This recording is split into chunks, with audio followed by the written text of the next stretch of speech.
Hey everybody, Mimi here with my first ever challenge video. Yay! Since these are a thing, and well, it just seems like it's gonna be fun. Alright, so what kind of challenge I'm doing is a base starting equipment challenge. So pocket knife, casual clothing, no souls, no accessories, so I can't equip anything. The starting area is literally just a tutorial. It's like, oh, here's these souls, you can use them and everything. And yeah, they're currently equipped, but I forgot I can actually unequip them, but I'll take care of that here in a moment. Yeah, first few fights are pretty simple and everything. Alright, one thing to make note of is for just like the first few minutes of this video, I kind of broke the audio, so I'm just... everything will be fixed here soon, just trust me. Alright, so we get to our first actual starting area, the Lost Village. The enemies here aren't really anything. The Skellies die in just a few hits, and I believe a slide kick right now at my current level will actually one-shot them. But we're not going to worry about that. I'm just going to go over this really fast. The rules, like I said, base equipment, so pocket knife and your casual clothing. Can't equip any souls unless they're story related for like progression, like flying armor, puppet master, those souls. And ability souls, you need ability souls to at least beat the game, or else you can't like get into the water, so the exception has to be made for those. So here we just got Yuki, Yoko, sorry, not Yuki, thinking of a different game. She's just there. Right now I'm thinking about just grinding because the first boss is actually coming up, and he's really not that difficult. It's just he's resistant to stabbing attacks, so we're gonna be doing like not much damage. Other than that, his attacks are really telegraphed. You can figure out what they're gonna be doing. Like here's his little spin. My butthole, I freaking got hit by the spin. Does a nice chunk of damage, but it's nothing too bad in all honesty.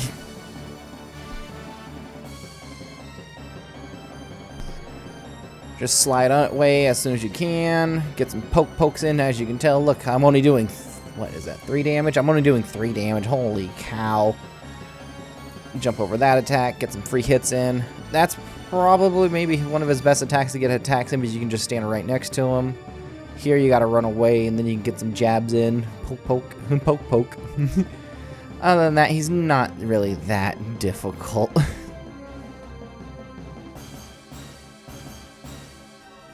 And I guess I'll freaking, oh my golly, what's the word I'm looking for? I'm gonna be editing down the boss fights, obviously. This one is just a test to see how it goes, and after watching, I was like, wow, this takes way too long, so I'll probably just chop him down. We got flying armor. He's strong against stabby stabs, so I'm not doing much damage, and that's gonna be a reoccurring theme because a lot of enemies are strong against stab or pierce or whatever the damage type is called. I don't know, it's kind of hard to figure out the damage type sometimes in this game. Elements, obviously, but what is that, like explosion, slash, and light bolt? Oh yeah, he's dead. There we go. Good job. And here we got our first mandatory progression soul, flying armor. All it does is slow your falling speed, and we need to use it to make some progression.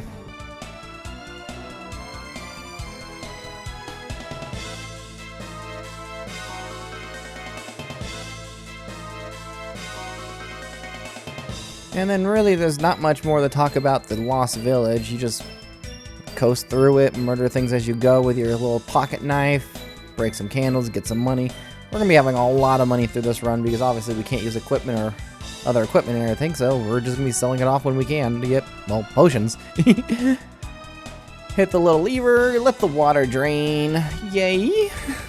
And then we're going to be moving on to the next area, which is awesome. And then from here on out, the sound will be fixed. There's really not much to talk about this place besides for a couple of enemies, like the manticores here. They'll come in handy here soon. The hellbores, they're a piece of cake, just dodge their fireballs. There's really nothing too scary here. Except for the bomb armors. Oh my golly, they take no damage. Alright, here we made our 3 villains. Dimitri, Dorian, and, well, if I stream this game a lot, and I always call her Mickey Mouse. Anyways, we make a save. And then here I'm just trying to be like, man, how do speedrunners do the backdash canceling? Because I'm like, oh my golly, if only I could do that, I could be way faster in this game. And then here I do some grinding. Manticores are worth 90 XP.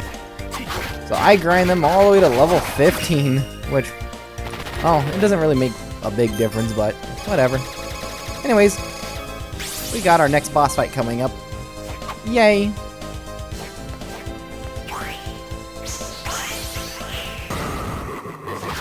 Valor. Okay, he's really easy. A lot of his attacks are telegraphed with those punches. Obviously, I couldn't dodge them. He leaves himself very vulnerable after the second swipe. It's mainly his... Oh yeah, dodge the... Gotta dodge the laser beam, and that hurts, trust me. That is one of his favorite attacks I like, because you can loop me easily with it. For some strange reason, his AI was giving it to me a lot. He's honestly not that difficult. A lot easier than flying armor, if you had, like, damage reason-wise, because... Yay! After a couple dozen stabs, he finally dies. Moving on. Also, just to let you guys know, I am playing this on an emulator. I don't have DS and crap. Anyways.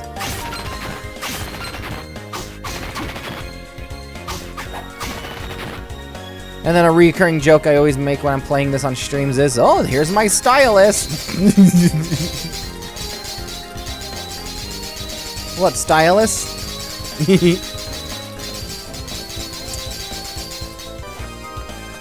Okay, moving on to the next area, Garden of Madness. Oh boy, how to talk about this area. Nothing exciting happens here. Just grab the new seal.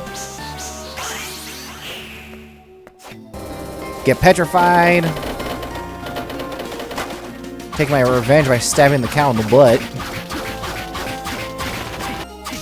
And move my way to the dark chapel. I can't say words. Here's when I really figure out, oh yeah, the pocket knife is crap, because you can only stab straight forward, so aerial enemies are an annoying thing.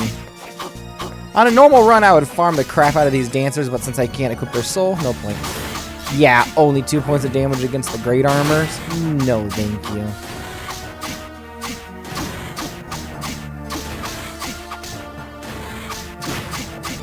The Valkyrie, though, on the other hand, maybe I can farm her for experience.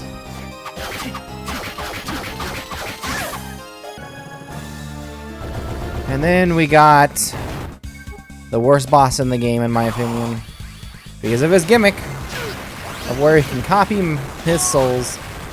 But since I can't use any other bullet souls, this is what happens. Yeah. It's gonna suck. Like, badly.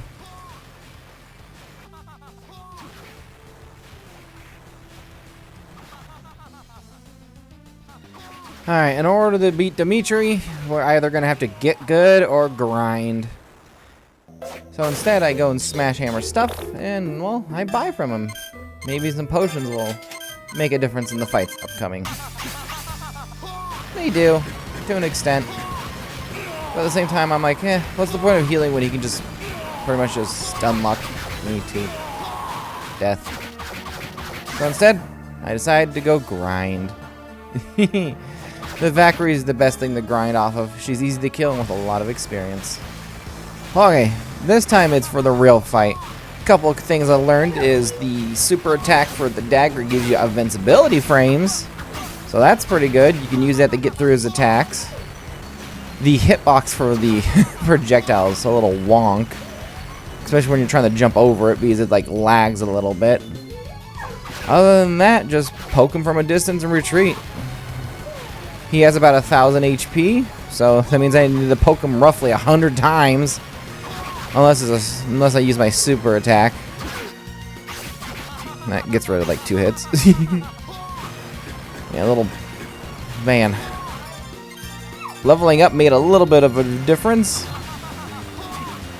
The one thing I appreciate about this fight is the fact is if this is a normal run and I used another bullet soul on him, I could get rid of that really stupid attack and give him something silly like maybe Skeleton where he can only throw a bone, or the fish one where you can only throw a fish. Oh boy, right there I heard his death scream and I was so happy. I've played this game for years and years and years, and I was never more than happy to be relieved and to hear him die. And I do a little bit of a dance on his body. Hooray! Alright, and then we go from hilariously one of the hardest bosses up to this point to probably one of the easiest bosses in the game. Literally, look at this. He just stands there and he's like, oh, I gotta charge up. And then you can just stab him. And then you just walk underneath him to dodge that attack. Just keep jumping and stabby. Now, this is a bad example, but to dodge that attack, you actually go far away from him, and then you jump over. And then that one, you just stand directly underneath him. Yeah. It's just a silly boss where you can just keep stabbing him constantly because he has the recharge. I don't know why. And then just after just a few minutes, and he's dead. Yay! Now we can double jump. Again, souls that allow you to make progression need to be used because it's the only way to make progression in this game. So I'm allowing ability souls and certain guardian souls. Yeah, but other than that, no, nothing else. All right, then after our fight with Dimitri, we head back to the Garden of Madness because the next boss is in this location. Right here, I nearly died to a tree ant. Oh, that would have been fun. But I managed to get him. Do a little bit of grinding and find out that being poisoned is horrible when you have a dagger. Because when you're being poisoned, you lose a lot of your attack. Alrighty, next boss. It's gonna be the next, only other humanoid boss in the game, Dario. Honestly, compared to Dimitri, Dario's a cakewalk, though I still do kind of get my ass kicked right here. His ground pound, he'll send out a flame forward, which you can just jump over. When he goes, ha ha ha ha ha, like that, with lifting his arms into the air, like he's doing a Y, he'll spawn 3 flame pillars. You can kind of manipulate that around and figure out where they're going to spawn is because they spawn where your movements are. And then he'll just throw a fireball forward with a punch. You can literally just crouch under it. But yeah, this first attempt I get a little cocked and I get myself killed. Second attempt though, goes way better. Yeah, I take a couple unneeded hits, but defeated him and got a level up.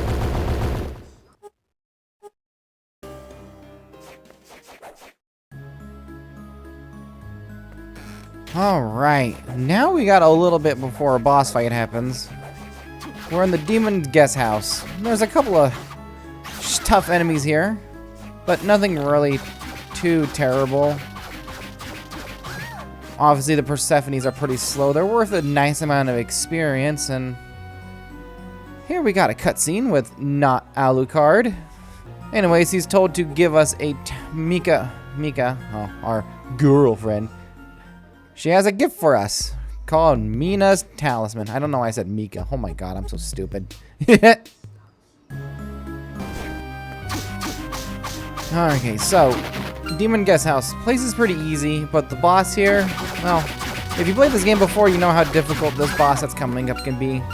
And this poor Persephone, for the next 4 hours, she became my XP farm. By golly, did I grind here.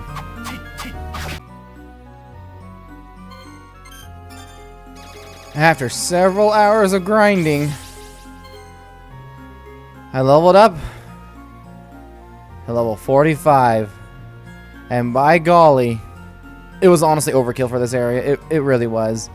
I could have probably got through this area at what my current level was before I grinded, so really wasn't necessary.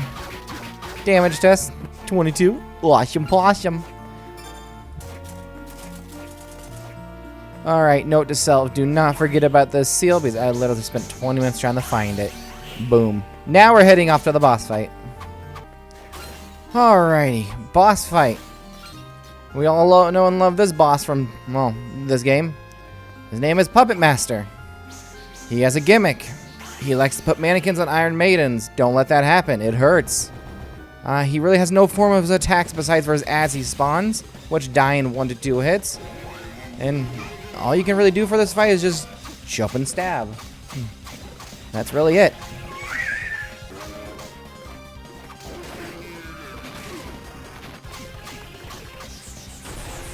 Alright, just took a couple of moments, but he finally was slain. And we got the Puppet Master Soul, which is needed. So I gotta equip it at certain times.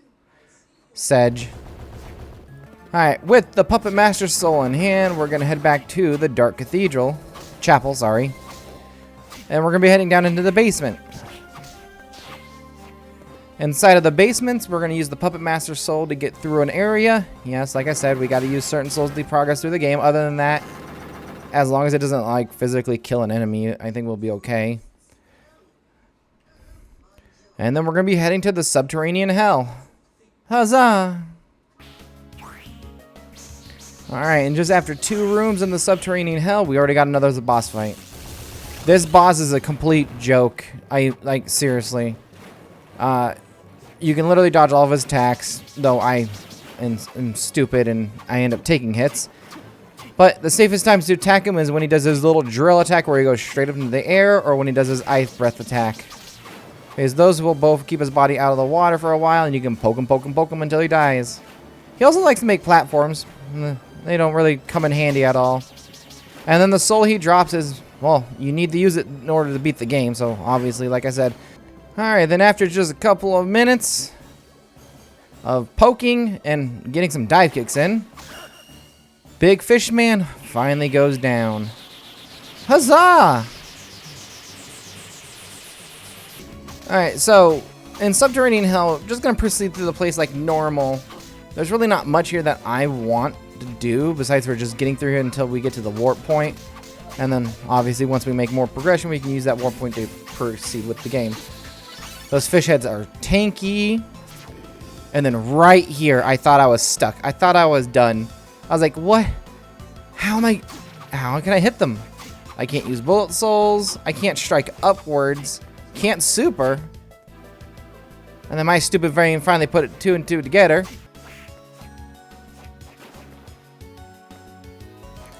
And then the only other scary thing here inside of the Subterranean Hell is this room right here with all these bone arcs.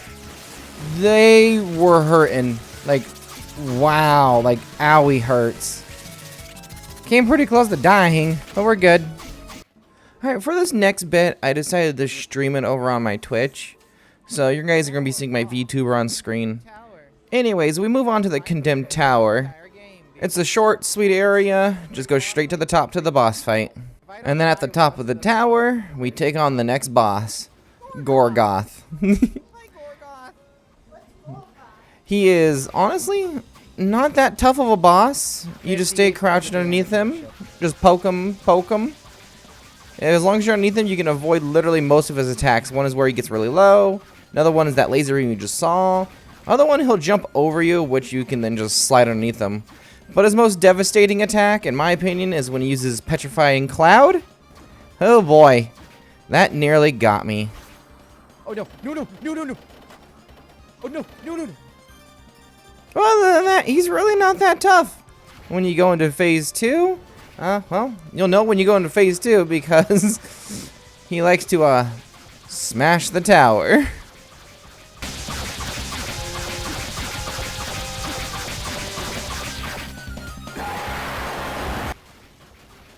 Here you can get a load of free damage in. But other than that, he's really not that tough. It's just rinse and repeat when you hit the bottom floor. Just keep poking him until he dies. And got a couple jump kicks in. Oh my god, got him. Woo! After Gorgoth, we climb back up to the top of the tower. We need to use flying armor in order to make progression, so you gotta use them. Oh yeah, we needed the key anyways. Grab the key, head down one level, go through the door, and head on over to the clock tower. Not the imps. The imps here were the only thing that gave me any hassle. Other than that, getting through the clock tower is super simple. No. The boss fight, on the other Stop, hand, stop, stop.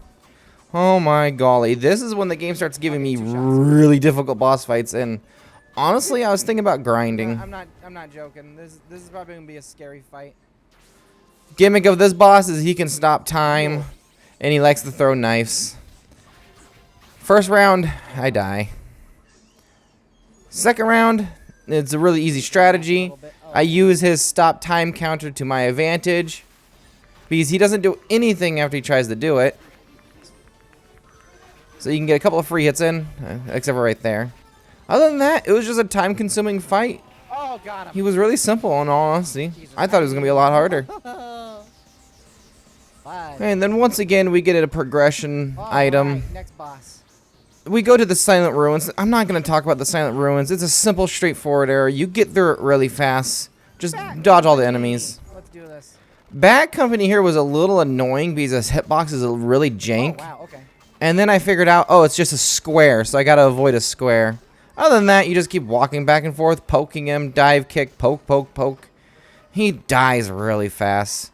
Like, we go from two kind of difficult bosses to a super easy one. Like, seriously? And we're practically done with the game. Maybe. He drops the Bat Company soul, which we need to make progression. So right now, this is just turning out to be using no equipment besides for starting equipment. So as long as I don't damage enemies with my souls, we're fine. Make our way through the clock tower. Use the Bat Soul to get past the spikes. Just in case if I need money.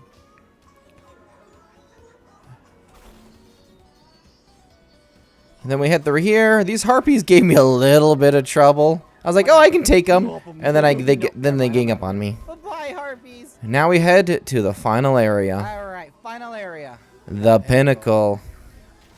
Yoko! That was not Yoko. Anyways, hit the save point really fast. The Pinnacle is a tough area, so I'm literally just going to zoom past everything. All the enemies here can dish out some mean damage. Ouch.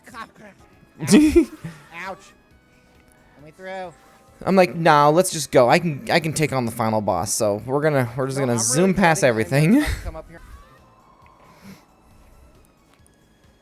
Oh, how I wish I could farm the werewolves. They drop a really great accessory that boosts his attack.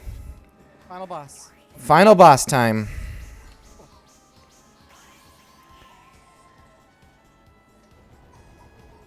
The final boss is Dario. Dario. It's time to die.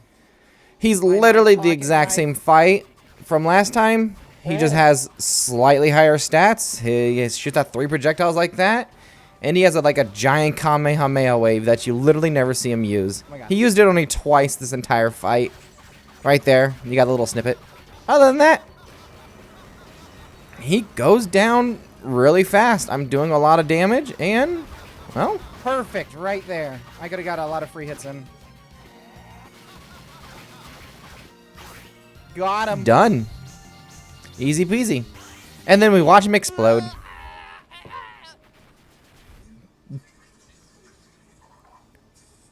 Alright, well, that's it. That's Castlevania Dawn of Sorrow. Starting equipment, no damage souls as best as possible. Only use what I need to use to progress, and, well, we're done. GG. Alright, technically I lied. We're not done. That was just the normal ending. We're going to go for the best ending that we can possibly get. So reloading my save, we head in the other direction. Well, whatever, crossing the save room. Fly over all these fake Yokos. They're succubuses, don't trust them. This will then lead us back to the demon guest house. Just zoom past all the enemies, they're not worth fighting. And then we got another boss fight. I'm going to leave this boss fight for the video. Right. No strategy, just watch.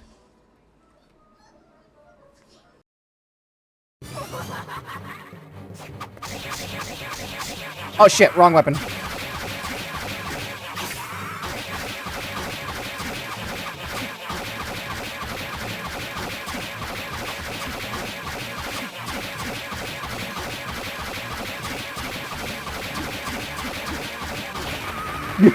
He didn't know he was gonna.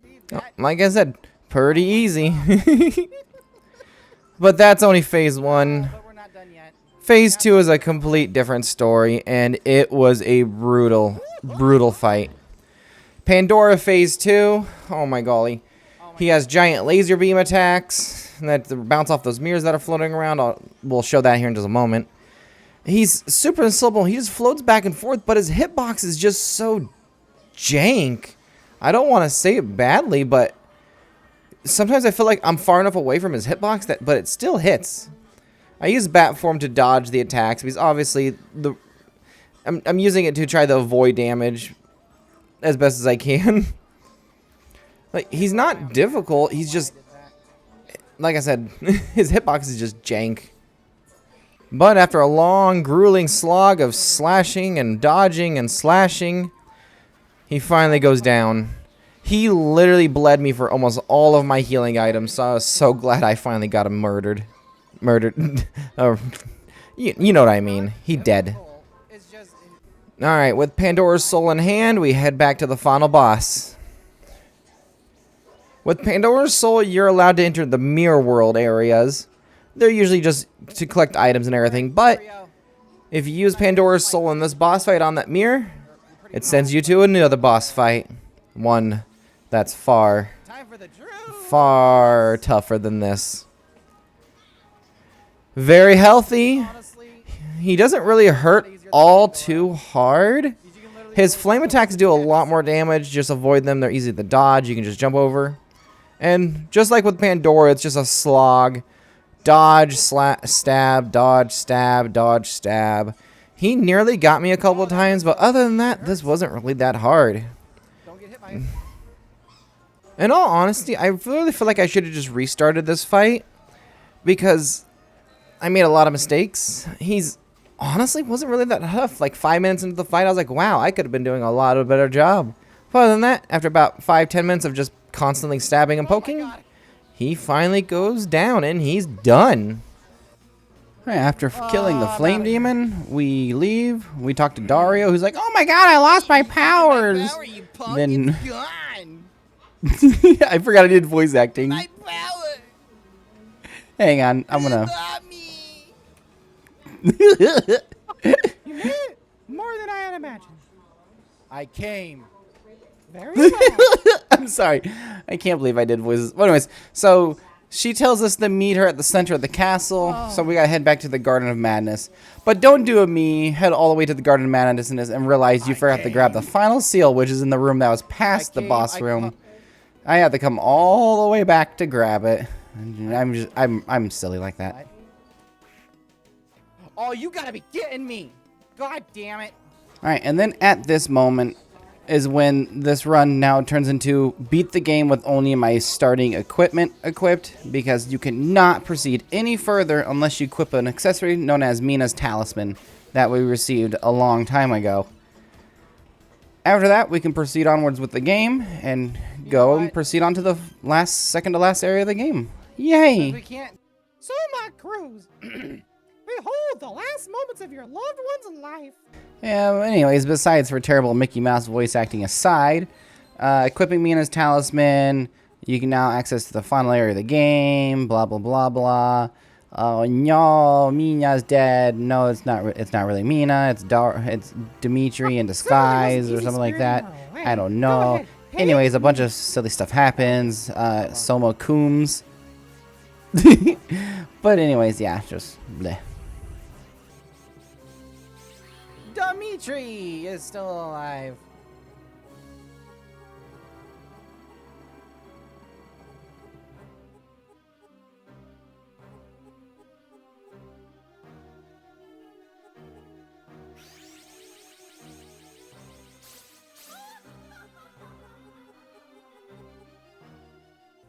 Alright, after that intense cutscene, we head back to the Condemned Tower. We go all the way back to the bottom. Then we go, well, obviously in that direction on the screen. Julius opens up the access to the second area of the game known as Mine of Judgment. There's absolutely nothing special here. Just blast through this place. I get a little lost at the beginning, but luckily I find a save station. Because it's just a straightforward. You just go down, over, down, over, down, over until you reach the boss arena. Yeah, once I find the white warp point, I'm gonna go back and get potions. An X potion! Oh my god! X potion.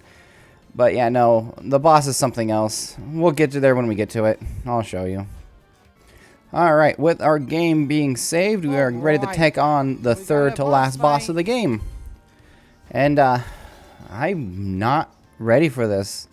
I figured, oh, with Dimitri and the Flame Demon being so easy, how hard could this boss be? Well, you're about to find out.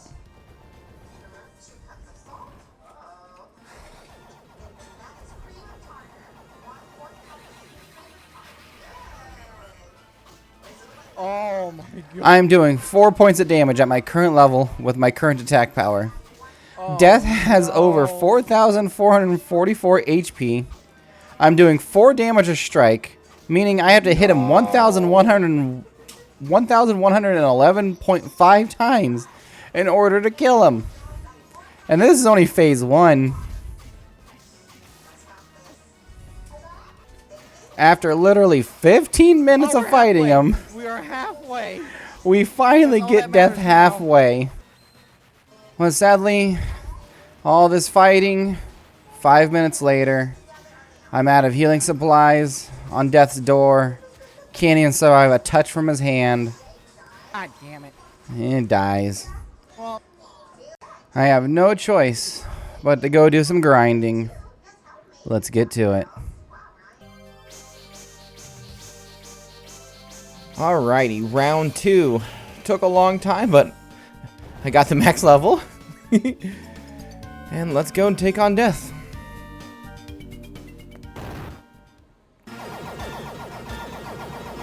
Death here is gonna be, well, not as bad now that we're doing 10, but for some strange reason, it feels like his damage scales with your HP. Because you think with at least having a little bit more defense, he would be doing less damage, but he's actually doing more damage. So avoiding contact damage is actually a great thing. Also, I picked up the Medusa skill, Medusa Head Soul, to take advantage of when he has himself available for attacks to get more hits in. After a bit, we finally get to phase 2 here in a moment.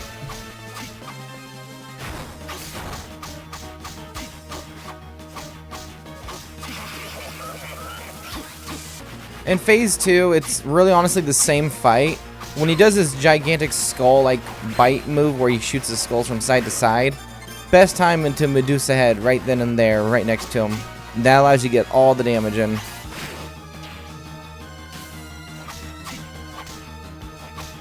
Other than that, a way easier fight. I went from doing 4s to 10s, which made the biggest difference in the world. And he goes down after just a couple of minutes. Whew! Can't say much for the next boss, though. Yay.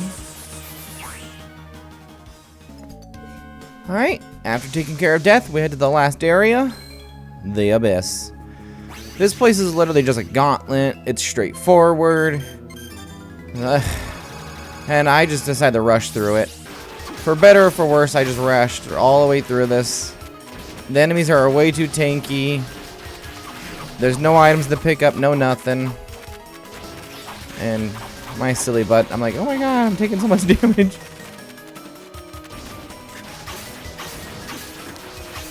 Oh boy. This next area I almost got myself killed, so that's fun.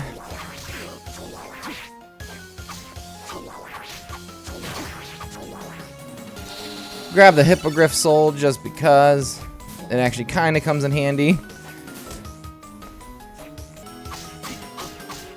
Shade here drops me some ice cream. Oh, yummy. Just double jump over that guy. Here's the biggest challenge of this entire area at the moment. The final guard. Wait for them to do is down stab and then just fly over him with the bat.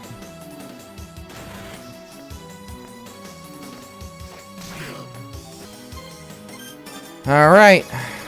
About halfway through here, we get to the boss of the Abyss. One of the 2 bosses. And he wasn't a walk in the park, and I was scared because I just realized I only had 1 healing item besides for foods. But we're going to take him on. Abandon. Oh by golly. His attacks, they're just a pattern. The U one you can just hippogriff over. Easy peasy. This one you gotta kind of time it, but you can jump over it. I mean, you could say the same for all of his attacks. This one right here, I don't know how to dodge it, so I always end up taking a hit from it. This one's tricky, but you can dodge it.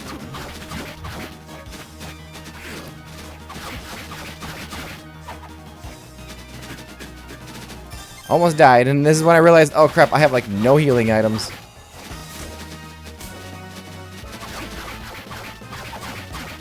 But just keep stabbing away at him, and eventually abandon will be abandoned. Ha ha ha. Punny. The rest of the abyss is just straightforward. I'm just gonna skip over it because it's honestly really boring. The only scary thing is there's an iron golem you gotta somehow jump over. When it does its big old punch attack, that's how I jump over it. Alright, sorry, it's flame breath, not its punch attack. Anyways, next up is the final boss. Oh boy. Alright, final boss. The final boss, he's not particularly tough, it's his minions. But with our damage, and the fact is that we're using the pocket knife, not our bare fist, luckily. He has 3 nodes that we need to attack. Each node has its own HP pool, which is awesome.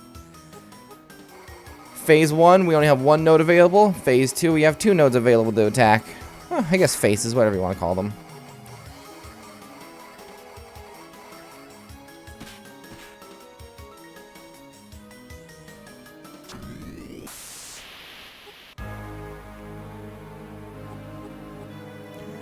Phase 1 is super simple, just move to the side to dodge the up blades.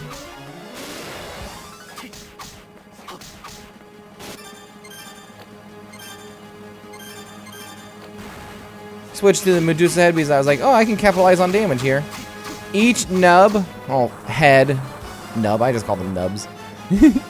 Each nub has 3,000 HP. So each one's gonna take some time to kill. Oh. That breath attack will poison you, which will obviously lower your damage. Poison in this game isn't too scary, but again, my damage is already low enough. Let's not get hit by poison. After about a good 5 minutes of stabbing him constantly in the face, his little nub will die and he'll enter phase 2. Phase 2, he's going to stand upright. He's going to get 2 more nodes, 1 on his kneecap, 1 inside of his mouth. But the scariest thing about phase 2 is his damn minions. They are a nightmare. They're small. They're easy to hit once you hit them. But man, they do more damage than the boss itself with contact damage. Sorry. It's just rinse and repeat, but with more aggravation because of the minions. And let me tell you, this part took forever. Because I gotta balance with the minions while getting damage on the boss. My stupid butt right there was like, well, I can Medusa head, and nope. But yeah, 103 damage per contact from each one of these. They drain my health resources fast. And then I'm just gonna say this now, this was a war of attrition. And there we go. We defeated Castlevania Dawn of Sorrow with base equipment only. To an extent. You can beat the entire game with only your casual clothes and the knife, but you'll be getting the neutral and normal ending. In order to get the best ending, you need to at least equip an accessory. And then from that point onwards, you can still, well, beat the game. Doing this has really opened my eyes to saying, oh wow, maybe every weapon in this game is viable and you can use it. Maybe I'll do another challenge run of this game. But anyways, happy ending. Someone gets his good ending, and I got hours of frustration. Anyways, I hope you guys enjoyed this video, and enjoy the sunset. Love you guys.